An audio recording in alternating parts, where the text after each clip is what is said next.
सर्वात मोठ्या सेक्स स्कॅन्डलचे आज बिंग फुटणार आहे। एल्पिस्टन फाइल्स आज उघडणार आहे। द बड्या नेत्यांची नावे 95,000 फोटो या ठिकाणी आता समोर होतील।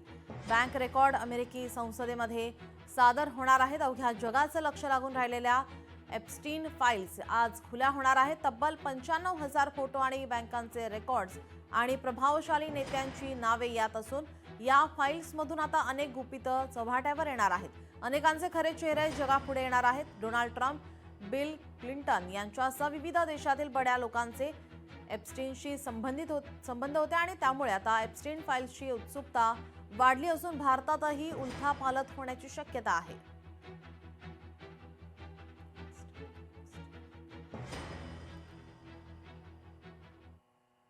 अजित पवार यांच्याकडून इच्छुकांच्या लवकरच मुलाखती। पुण्यामध्ये शेवटच्या दिवशी आता 600हून अधिक अर्ज दाखल झालेत। निवडणूक लढवण्यासाठी इच्छुक असल्याचा अर्ज दाखल करण्याचा गुरुवारी अखेरचा दिवस असल्याने शिवाजीनगर मेट्रो स्टेशन समोर असलेल्या पक्षाच्या मध्यवर्ती कार्यालयात अर्ज जमा करण्यासाठी गर्दी पाहायला मिळत होती।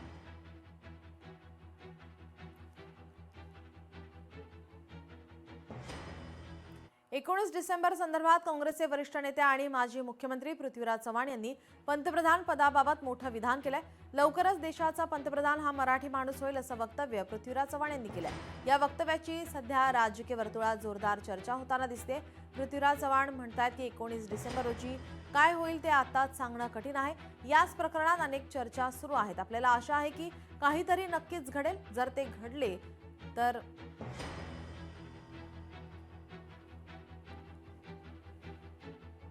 लवकरच या ठिकाणी संपूर्ण माहिती समोर येईल असं वक्तव्य त्यांच्याकडून करण्यात येत आहे।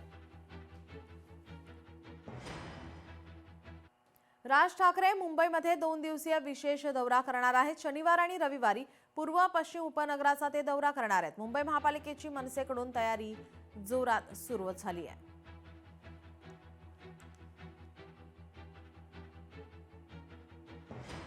सातारा ड्रग्स प्रकरणावरून सुषमा अंधारे आक्रमक पाहायला मिळतात। त्यांनी आता उपमुख्यमंत्री शिंदेंच्या राजीनाम्याची मागणी केली आहे।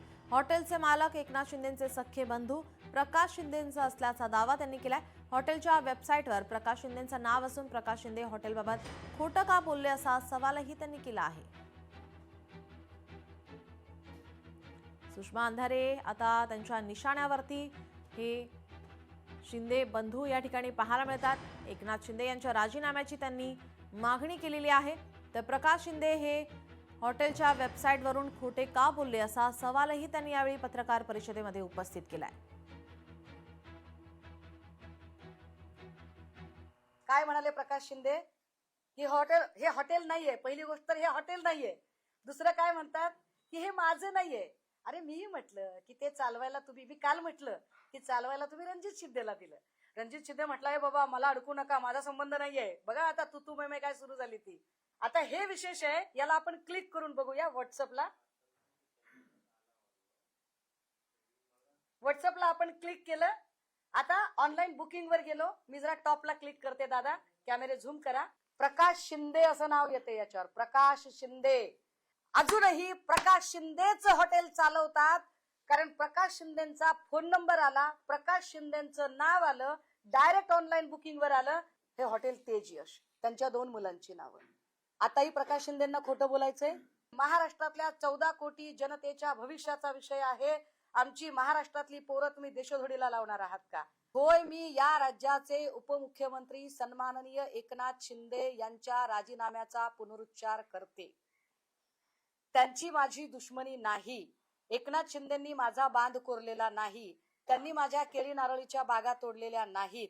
एकनाथ शिंदेंच्या बद्दल मला सहानुभूती आहे, परंतु माझा सरळ साधा मुद्दा आहे की जर एखाद्या ठिकाणी मंत्रिपदाच्या प्रिव्हिलेजमुळे एखादी व्यक्ती वाचत असेल तर त्यांचे राजीनामे झाले पाहिजेत, असंच आपण म्हणत आलो ना। महाविकास आघाडीच्या लोकांनी हसत हसत राजीनामे दिले। विलासरावजींनी बॉम्बस्फोटानंतर दिला होता। आर पाटील साहेबांनी एका छोट्या स्टेटमेंट नंतर दिलेला होता। अनिल देशमुख साहेबांनी चौकशी चालू असताना दिला होता। त्याने काय फरक पडतोय? अजूनही त्या भागामध्ये फॅक्टरी चालू आहे। अजूनही त्या भागामध्ये ड्रग्ज देणारे लोक असूनही तिथे आहेत। त्याच्यावर काय ते बोललं पाहिजे। कालच अजून एक तिसरी अपडेट झाली, म्हणजे बघा सातारा पोलीस किती अलर्ट मोडवर गेलं। ज्या तुषार दोषींना इतके दिवस काहीच कल्पना नव्हती, त्या तुषार दोषींना अचानक ते एकदम सिंघम मूड मध्ये आले. सातारा पोलिसांचा मी एक वेगळा पुन्हा अभ्यासाचा वर्ग मला घ्यायचा आहे, तो मी नंतर घेईलच. मला वाटतं आज त्याच्यावर अजून एक जण आय थिंक विजयकुमारजी बोलतील, मी त्यांच्यासाठीचा तो वेळ राखीव ठेवते. पण काल साताऱ्यात तिसरी कारवाई झाली आहे पत्रकार परिषदेनंतरची, ती झाली पाचगणीमध्ये. लोकशाही मराठी ऐका, पहा, जागरूक रहा.